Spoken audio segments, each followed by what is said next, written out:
while smoke rolled. Robert Ervin Howard.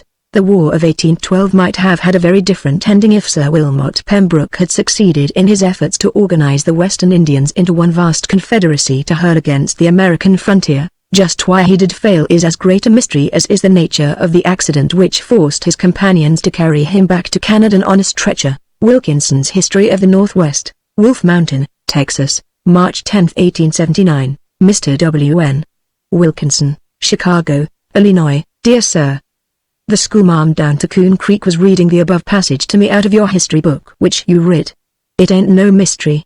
It's all explained in this here letter which I'm sending you, which has been sticking in the family Bible along with the birth records for years. It was writ by my grandpap. Please send it back when you've read it, and oblige, yours respectfully, Pike Bearfield, Esquire, aboard the keelboat Pirate Queen, on the Missouri, September, 1814, Mr. Peter Bearfield, Nashville, Tennessee. Dear Sir, well, Pap, I hope you are satisfied, persuading me to stay out here on the Missouri and skin buffaloes and fight musketeers, whilst everybody else in the family is having big doings and enjoying theirselves.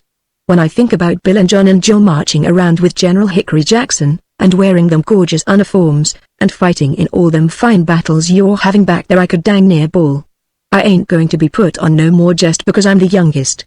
Soon's I get back to St. Louis I'm going to throw up my job and head for Tennessee, and the Missouri Fur Company can go to hell. I ain't going to spend all my life working for a living whilst my worthless brothers has all the fun, by golly, I ain't.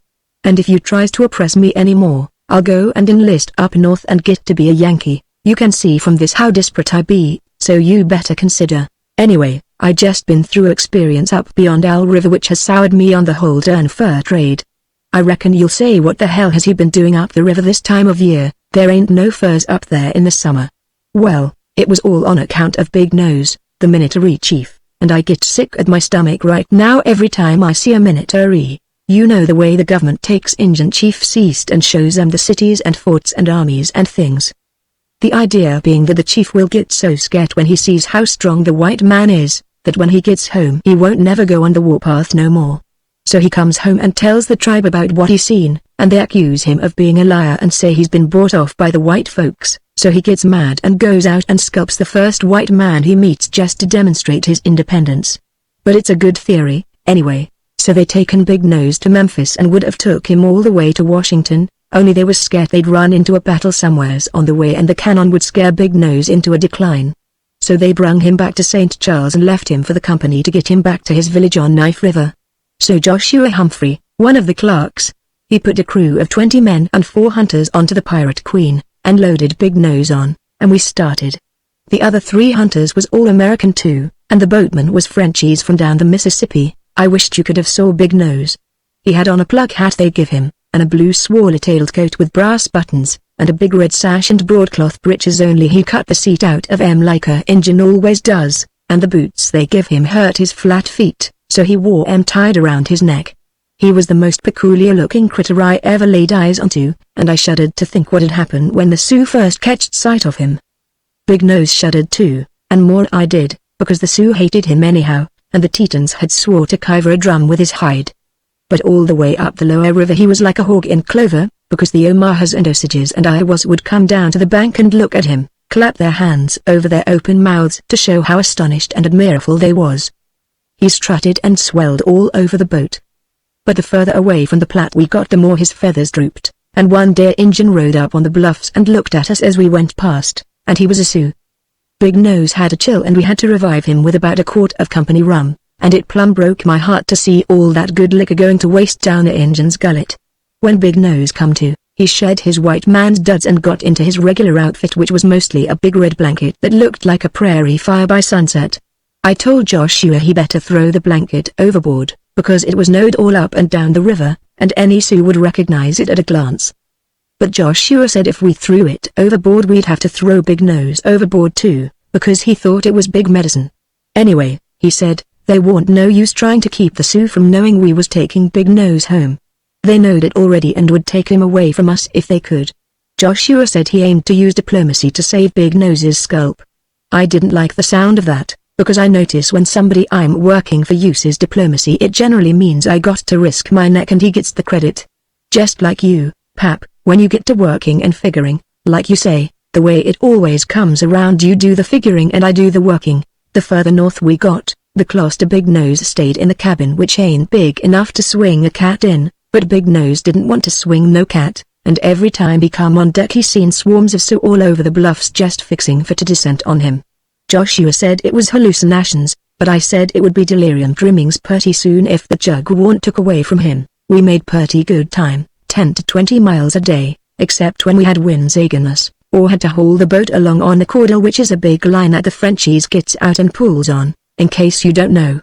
Towing a 20-ton keelboat in water up to your neck ain't no joke. Every day we expected trouble with the Sioux, but we got past the mouth of the Owl River all right, and Joshua said he guessed the Sioux knowed better to try any monkey business with him.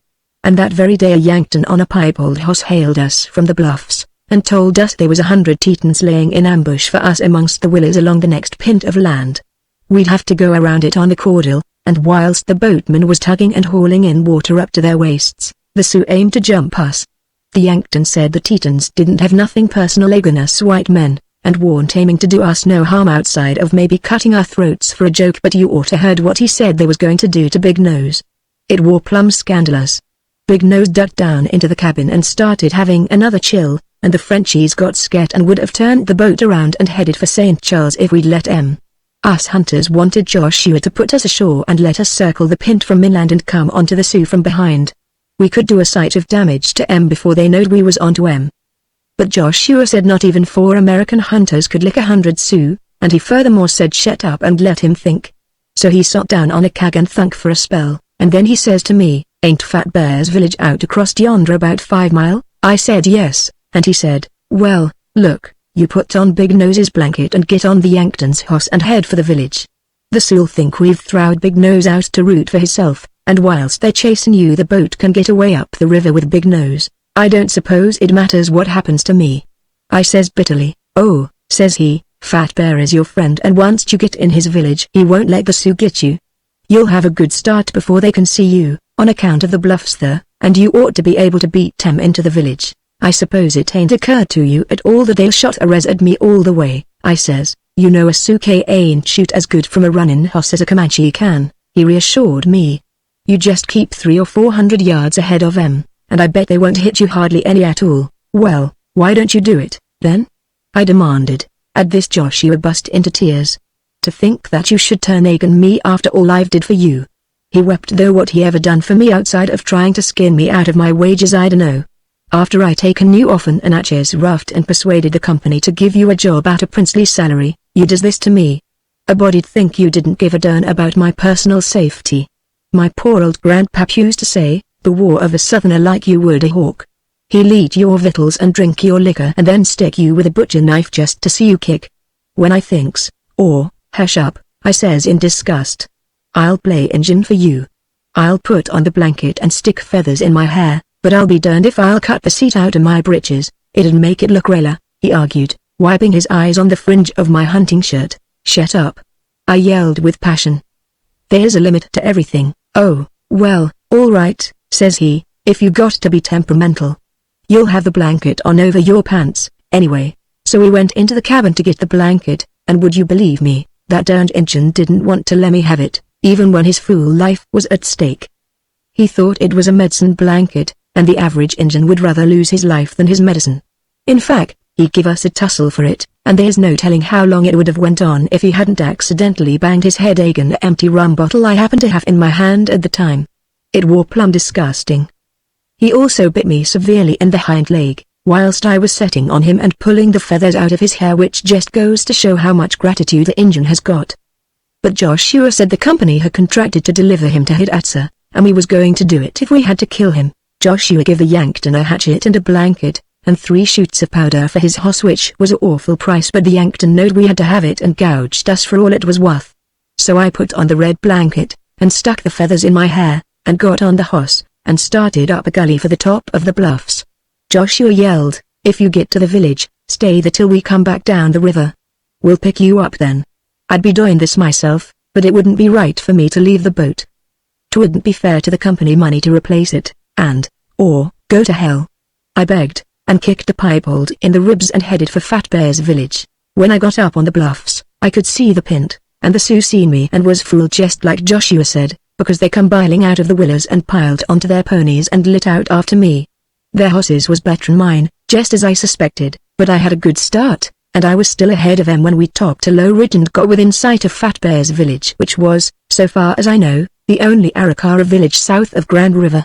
I kept expecting a in my back because they was within range now, and their howls was enough to freeze a mortal's blood. But pretty soon I realized that they aimed to take me alive. They thought I was Big Nose, and they detested him so thoroughly through the back was too good for him. So I believed I had a good chance of making it after all, because I seen the piebald was going to last longer than the Tetons thought he would. I warn't far from the village now, and I seen that the tops of the lodges was covered with Injuns watching the race. Then a trade musket cracked, and the ball whistled so close it stung my ear, and all to once I remembered that Fat Bear didn't like Big Nose no better'n the Sioux did. I could see him up on his lodge taking aim at me again, and the Sioux was right behind me. I was in a hell of a pickle. If I'd taken the blanket off and let him see who I was, the Sioux would see I want Big Nose, too, and fill me full of arrows, and if I kept the blanket on he'd keep on shooting at me with his gust gun. Well, I'd rather be shot at by one Arikara than 100 Sioux, so all I could do was hope he'd miss. And he did, too, that as he missed me, but his slug taken a notch out of the piebald's ear, and the critter reared up and throwed me over his head. He didn't have no saddle nor bridle, just a hackamore. The Sioux howled with glee, and their chief, Old Bitin' Hoss, he was ahead of the others, and he rode in and grabbed me by the neck as I riz. I'd lost my rifle in the fall, but I hit Bitin' Hoss betwixt the eyes with my fist so hard I knocked him off on his hoss, and I bet he rolled 15 foot before he stopped. I grabbed for his hoss, but the critter bolted, so I shucked that blanket and pulled for the village on foot. The Sioux was so surprised to see Big Nose turn into a white man they forgot to shoot at me till I had run more than 100 yards, and then when they did leg drive, all the arrows missed but one. It hit me right where you kicked old man Montgomery last winter, and I will have their heart's blood for it if it's the last thing I do. You just wait, the Sioux nation will regret shooting a Bearfield behind his back. They come for me lickety-split, but I had too good a start. They warn't a hoss in Dakota could have catched me under a quarter of a mile. The Arikaras was surprised too, and some of 'em fell off their tippers and nearly broke their necks. They was too stunned to open the gate to the stockade, so I opened it myself, hit it with my shoulder and knocked it clean off on the rawhide hinges and fell inside on top of it. The Sioux was almost on top of me, with their arrows drawed back, but now they sot their hosses back onto their haunches and held their fire. If they'd come in after me it would have meant a fight with the Arikaras. I half expected 'em to come in anyway, because the Sioux ain't no way scared of the Arikaras, but in a minute I seen why they didn't. Fat Bear had come down off of his lodge, and I riz up and says, "How, says he, but he didn't say it very enthusiastic. He's a fat-bellied Injun with a broad, good-natured face, and outside of being the biggest thief on the Missouri, he's a good friend of the white men, especially me, because I once taken him away from the Chan when they was going to burn him alive.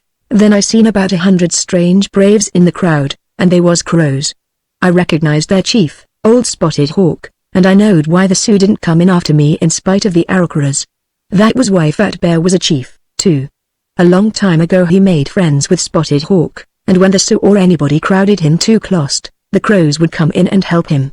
Them Crows are scrappers and no mistake. This is plumb gaudy. I says. Get your braves together and the Crows will go out and run them fool Tetons clean into the Missouri. By golly, no, says he. He's hung around the trading posts till he can talk English nigh as good as me. There's a truce between us. Big powwow tonight. Well, the Sioux knowed by now how they'd been fooled, but they also knowed the Pirate Queen would be past the pint and out of their reach before they could get back to the river, so they camped outside, and Bitin' Hoss hollered over the stockade, "There is bad flesh in my brother's village. Send it forth that we may cleanse it with fire." Fat Bear bust into a sweat and says, "That means they want to bum you. Why did you have to come here, just at this time?" "Well," I says in a huff, "Are you going to hand me over to 'em?" "Never," says he, wiping his brow with a bandana he stole from the government trading post below the Kansas. "But I'd rather a devil did come through that gate than a big knife. That's what them critters calls a American. We and the Crows and Sioux have a big council on tonight," and, just then a man in a gilded cock hat and a red coat come through the crowd, with a couple of French-Canadian trappers, and a pack of Sauk Injuns from the upper Mississippi. He had a sword on him and he stepped as proud as a turkey gobbler in the fall. "What is this bloody American doing here?" says he, and I says, "Who the hell are you?" And he says, "Sir Wilmot Pembroke, agent of Indian affairs in North America for His Royal Majesty King George, that's who." "Well, step out from the crowd, you lobster-backed varmint," says I, stropping my knife on my leggin, "and I'll decorate a scalpone with your innards, and that goes for them 2 Hudson Bay skunks, too." "No," says Fat Bear, grabbing my arm. "There is a truce. No blood must be spilled in my village. Come into my lodge. The truce doesn't extend beyond the stockade," says Sir Wilmot. "Would you care to step outside with me, so your Teton friends could fill me with arrows?" I sneered. "I ain't as big a fool as I looks." "No, that wouldn't be possible," agreed he, and I was so overcame with rage all I could do was gasp. Another instant and I would have had my knife in his guts, truce or no truce. But Fat Bear grabbed me and got me into his tippy. He had me set on a pile of buffalo hides, and one of his squaws brung me a pot of meat, but I was too mad to be hungry, so I only ate 4 or 5 pounds of buffalo liver. Fat Bear set down his trade musket, which he had stole from a Hudson Bay Company trapper, and said, "The council tonight is to decide whether or not the Iroquois shall take the warpath against the Big Knives. This redcoat, Sir Wilmot, says the Big White Chief over the water is whipping the Big White Father of the Big Knives, in the village called Washington." I was so stunned by this news I couldn't say nothing. We hadn't had no chance to get news about the war since we started up the river. Sir Wilmot wants the Sioux, Crows and Iroquois to join him in striking the American settlements down the river, says Fat Bear. The Crows believe the Big Knives are losing the war, and they're wavering. If they go with the Sioux, I must go too, otherwise the Sioux will burn my village. I cannot exist without the aid of the Crows. The Redcoat has a sock medicine man, who will go into a medicine lodge tonight and talk with the Great Spirit. It is big medicine, such was never seen before on any village on the Missouri. The medicine man will tell the Crows and the Iroquois to go with the Sioux. "You mean this Englishman aims to lead a war party down the river?" I says, plumb horrified. "Clear to St. Louis," says Fat Bear. "He will wipe out all the Americans on the river." "He won't neither," says I with great passion, rising and drawing my knife.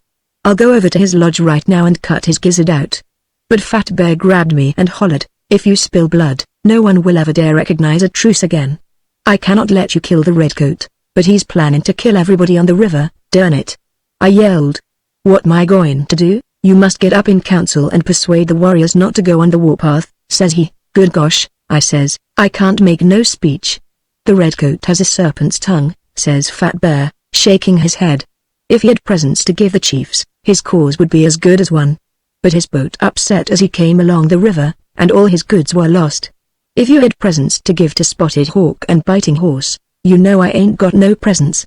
I roared, nigh out of my head. "What the hell am I going to do?" "I dunno," says he, despairful. "Some white men pray when they're in a pickle. I'll do it," I says. "Get out of my way." So I kneeled down on a stack of buffalo robes, and I'd got as far as, "Now I lay me down to sleep," when my knee nudged something under the hides that felt familiar. I reached down and yanked it out, and sure enough, it was a keg. "Where'd you get this?" I yelped. "I stole it out of the company's storehouse the last time I was in St. Louis." He confessed, but nothing. Exulted I. "I dunno how come you ain't drunk it all up before now, but it's my wampum. I ain't going to try to out-talk that lobster-back tonight. Soon's the council's open, I'll get up kind of casual and say that the Redcoat has got a empty bag of talk for em, with nothing to go with it, but the Big White Father at Washington has sent em a present. Then I'll drag out the keg. Tain't much to divide up amongst so many, but the chiefs is what counts, and they's enough liquor to get them too drunk to know what Sir Wilmot and the medicine man says. They know you didn't bring anything into the village with you," he says. "So much the better," I says.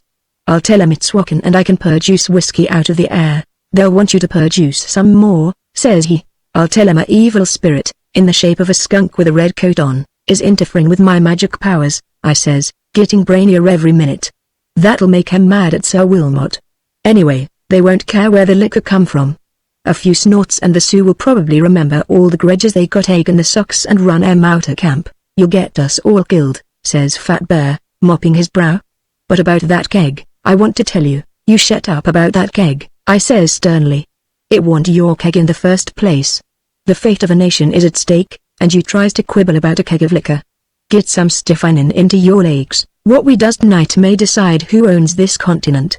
If we puts it over, it'll be a big gain for the Americans, and what'll the Indians get out of it?" he asked. Don't change the subject, I says. I see they've stacked buffalo hides out at the council circle for the chiefs and guests to get on, and by the way, you be darn sure you gives me a higher stack to get on than Sir Wilmot gets. When nobody ain't looking, you hide this keg close to where I'm to set. If I had to send to your lodge to get it, it'd take time and look fishy, too. Well, he begun reluctantly, but I flourished a fist under his nose and said with passion, dang it, do like I says. One more blat out to you and I busts the truce and your snoot simultaneous. So he spread his hands kinda helpless, and said something about all white men being crazy, and anyway he reckoned he'd lived as long as the Great Spirit aimed for him to. But I give no heed, because I have not got no patience with them Injun superstitions. I started out of his lodge and dang near fell over one of them French trappers which they called Andre. T'other was named Francois. What the hell you doing here? I demanded, but he merely give me a nasty look and snuck off. I started for the lodge where the crows was, and the next man I met was old Shingis. I dunno what his real name is, we always call him old Shingis. I think he's a Iowa or something. He's so old he's done forgot where he was born, and so ornery he just lives around with first one tribe and then another till they get tired of him and kick him out. He asked for some tobacco and I give him a pipe full, and then he squinted his eye at me and said, the redcoat did not have to bring a man from the Mississippi to talk with Walkintonka. They say Shingis is Heyoka. They say he is a friend of the Unkta'i, the evil spirits. Well, nobody never said that but him, but that's the way Injuns brag on theirselves, so I told him everybody knowed he was walking, and went on to the lodge where the crows was. Spotted Hawk asked me if it was the redcoats had burned Washington and I told him not to believe everything a redcoat told him. Then I said, where's this redcoat's presence? Spotted Hawk made a wry face because that was a pint which stuck in his mind, too, but he said, the boat upset and the river took the gifts meant for the chiefs. Then that means that the Unkta'i are mad at him, I says. His medicine's weak. Will you follow a man which his medicine is weak? We will listen to what he has to say in council, says Spotted Hawk, kind of uncertain, because a Injun is scared of having anything to do with a man whose medicine is weak. It was getting dark by this time, and when I come out of the lodge I met Sir Wilmot, and he says, trying to traduce the crows, eh? I'll have the pleasure of watching my Sioux friends roast you yet. Wait till Striped Thunder talks to them from the medicine lodge tonight. He who laughs last is a stitch in time, I replied with dignity, so tickled inside about the way I was going to put it over him I was reconciled to not cutting his throat. I then went on, ignoring his loud, rude laughter. Just wait. Thunk I, just wait. Brains always wins in the end. I passed by the place where the buffalo hides had been piled in a circle, in front of a small teepee made out of white buffalo skins. Nobody come nigh that place till the powwow opened, because it was walkin', as the Sioux say, meaning magic. But all of a sudden I seen old Shingis scooting through the teepees closest to the circle, making a awful face. He grabbed a water bucket made out of a buffalo's stomach, and drunk about a gallon, then he shook his fists and talked to hisself energetic. I said, is my red brother's heart pained? %, and at. Said old Shingis. There is a man of black heart in this village. Let him beware. Shingis is the friend of the Unkta'i. Then he lit out like a man with a purpose, and I went on to Fat Bear's lodge. He was squatting on his robes looking at himself in a mirror he stole from the Northwest Fur Company 3 seasons ago. What you doing? Asked, reaching into the meat pot. Trying to imagine how I'll look after I'm scalped, says he. For the last time, that keg, you trying to bring that subject up again? I says, rising in wrath, and just then a brave come to the door to say that everybody was ready to go set in council. See? Whispers Fat Bear to me. I'm not even boss in my own village when Spotted Hawk and Biting Horse are here. They give the orders. We went to the powwow circle, which they had to hold outside because they weren't a lodge big enough to hold all of them. The Arakaras sat on one side, the Crows on the other and the Sioux on the other. I sat beside Fat Bear, and Sir Wilmot and his Sox and Frenchman sat opposite us. The medicine man sat cross-legged, with a heavy wolf robe over his shoulders though it was hot enough to fry a AIG, even after the sun had went down. But that's the way a Heyoka man does. If it had been snowing, likely he'd have went naked. The women and children got up on top of the lodges to watch us, and I whispered and asked Fat Bear where the keg was. He said under the robes right behind me. He then started humming his death song under his breath. I begun feeling for it, but before I found it, Sir Wilmot rose and said, I will not worry my red brothers with empty words.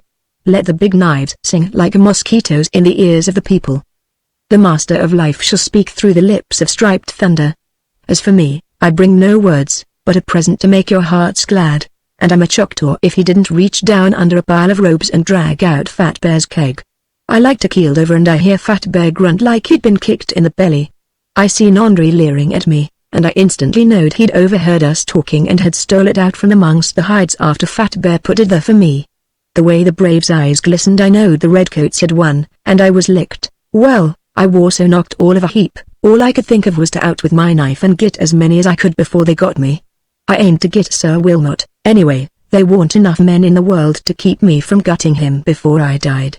A Bearfield on his last rampages wasn't a cornered painter. You remember Great Uncle Esau Bearfield? When the Creeks finally downed him, there weren't enough of them left alive in that war party to scalp him, and he was 87. I reached for my knife, but just then Sir Wilmot says, "Presently the milk of the redcoats will make the hearts of the warriors sing." But now is the time for the manifestations of the Great Spirit, whom the Sioux call War-Kantunka, and other tribes other names, but he is the master of life for all. Let him speak through the lips of Striped Thunder, so I thought I'd wait till everybody was watching the medicine lodge before I made my break. Striped Thunder went into the lodge and closed the flap, and the Sox lit fires in front of it and started dancing back and forth in front of them singing, "Oh, Master of Life, enter the white-skin lodge, possess him who sits within, speak through his mouth." I ain't going to mention what they throwed on the fires, but they smoked something fierce so you couldn't even see the lodge, and the Sox dancing back and forth looked like black ghosts. Then all to once they sounded a yell inside the lodge and a commotion like men fighting. The engines looked like they was about ready to rise up and go yonder in a hurry, but Sir Wilmot said, "Do not fear. The messenger of the Master of Life contends with the Unktae for possession of the medicine man's body. Soon the good spirit will prevail and we will open the lodge and hear the words of War-Kantunka." Well, hell, I knowed Striped Thunder wouldn't say nothing but just what Sir Wilmot had told him to say, but them fool engines would believe they was getting the straight goods from the Great Spirit herself. Things got quiet in the lodge and the smoke died down, and Sir Wilmot says, "Thy children await, O War-Kantunka." He opened the door, and I'm a Dutchman if there was anything in that lodge but a striped polecat. He waltzed out with his tail histed over his back and them Injuns let out one awful yell and fell over backwards, and then they riz up and stampeded crows, Arikaras, Sioux, Sox and all, howling, "The Unktae have prevailed. They have turned Striped Thunder into an evil beast." They didn't stop to open the gate. The Sioux climbed the stockade and the crows busted right through it. I seen Old Biting Hoss and Spotted Hawk leading the stampede, and I knowed the Great Western Indian Confederation was busted all to hell. The women and children was right behind the braves, and in sight of 15 seconds the only Injun in sight was Fat Bear. Sir Wilmot just stood there like he'd been putrefied into rock, but Francois he ran around behind the lodge and let out a squall. "Somebody's slit the back wall," he howled. "Here's Striped Thunder lying behind the lodge with a knot on his head the size of an egg. Somebody crawled in and knocked him senseless and dragged him out while the smoke rolled. The same man left the skunk," frothed Sir Wilmot. "You Yankee dog, you're responsible for this. Who you calling a Yankee?" I roared, whipping out my knife. "Remember the truce," squalled Fat Bear, but Sir Wilmot was too crazy mad to remember anything. I parried his sword with my knife as he lunged, and grabbed his arm, and I reckoned that was when he got his elbow dislocated. Anyway he gave a maddened yell and tried to draw a pistol with his good hand, so I hit him in the mouth with my fist, and that's when he lost them 7 teeth he's so bitter about. Whilst he was still addled, I'd taken his pistol away from him and throwed him over the stockade. I got to idea his fractured skull was caused by him hitting his head on a stump outside.